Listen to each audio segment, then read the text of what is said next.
효성그룹의 삼형제라고 하면 효성첨단소재, 효성TNC, 효성화학이 되겠는데요. 이 세 종목이 올해 초부터 주식시장에서 주목받았을 뿐만 아니라 주가 상승도 가파르게 이어져 왔기에 많은 투자자들이 관심있게 지켜보고 있는 종목들이기도 합니다. 하지만 마치 짝이라도 한 듯이 세 종목 모두 지난 7월 16일 고점을 찍은 후 최근까지 조정을 받았는데요. 이번 영상에서는 효성화학 종목을 통해 최근 조정을 받은 주가가 향후 상승의 여지가 있을지에 대한 종목 분석과 실적, 전망, 증권사 목표 주가에 대해 알아보겠습니다.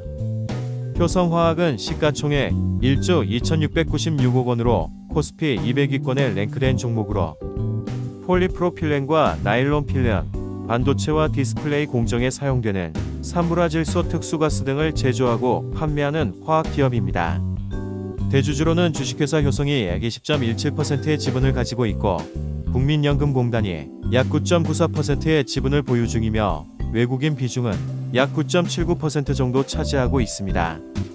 현재 주가는 30만원 후반에서 40만원 초반대를 형성하고 있고 52주 최고가이자 신고가는 지난 7월 16일 기록한 47만 5천원이 되겠습니다.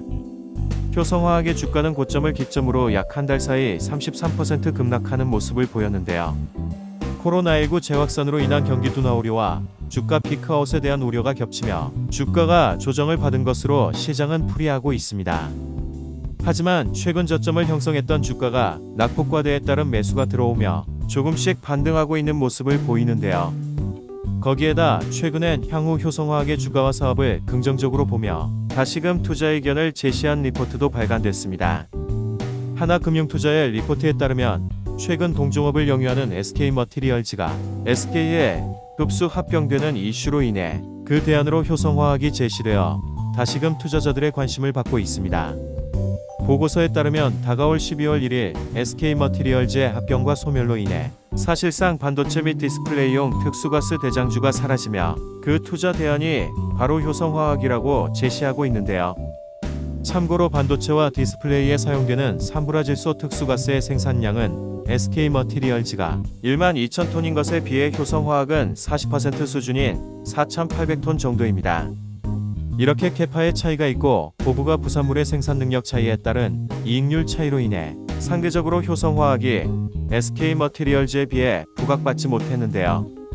하지만 올해부터 부산물이었던 F22 가스가 본격 반영되며 10% 내외였던 기존 영업이익률이 올해 상반기는 18%까지 상승하는 등 격차가 좁혀지는 모습을 보이고 있습니다. 특히 효성TNC가 중국에 가지고 있는 약 3,000톤의 산불화질소 설비가 중장기적인 관점에서 효성화학으로 이전될 가능성이 높은데요. 이렇게 되면 효성화학이 영위하고 있는 산불화질소 사업의 가치는 더욱 부각될 전망입니다. 산불화질소 사업 외에 효성화학의 중요한 사업 중 하나인 폴리프로필렌과 탈수소화 부문의 성장성도 기대되는데요.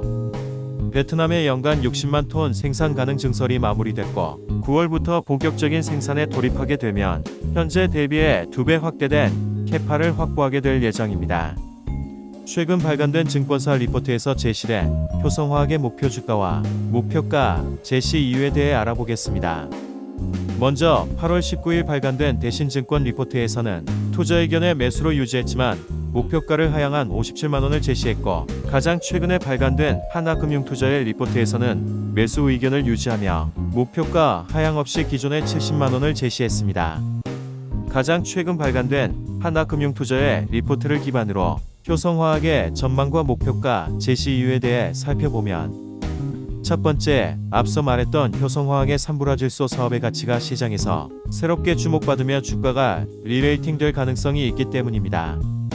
두 번째, 피크아웃 우려와는 달리 효성화학의 3분기 예상 영업이익은 660억 원으로 전분기에 비해 8% 감소한 수치이긴 하지만 전년 대비 165% 증가가 전망되며 시장 컨센에 부합하는 실적을 달성할 것으로 보이는데요. 미국과 유럽에 수출되는 폴리프로필렌 비중이 증가하는 상황에서 미국에서 폴리프로필렌 가격이 급등하고 있다는 점과 산업용 파이프 등 제품 판가 프리미엄 회복, 베트남 공장의 본격적인 가동 등이 예상되기에 영업이익에도 긍정적인 환경이 조성될 전망입니다. 세 번째, 이렇게 업황의 긍정적인 분위기 속에서 효성화학의 내년도 영업이익은 5천억 원의 PER은 3배로 전망되는데요. 이런 평가는 실적 대비 절대적인 저평가 구간이기에 향후 투자를 고려할 수 있을 뿐더러 주가 상승을 기대해 볼 수 있을 것으로 보입니다. 올해만 해도 주가가 3배 급등하며 시장에 많은 관심을 받았던 효성화학. 물론 최근 주가가 조정을 받긴 했지만 증권사들에서 제시한 목표가와 실적 대비 아직도 저평가되어 있다고 볼 수도 있겠는데요. 과연 효성화학이 다시금 주가의 상승 탄력을 받아 기존 고점을 경신할 수 있을지 차분히 지켜봐야 하겠습니다. 단, 이 영상은 효성화학에 대한 매수 매도 추천의 의미는 아닙니다. 여러분의 성공 투자를 응원합니다. 시청해 주셔서 감사합니다.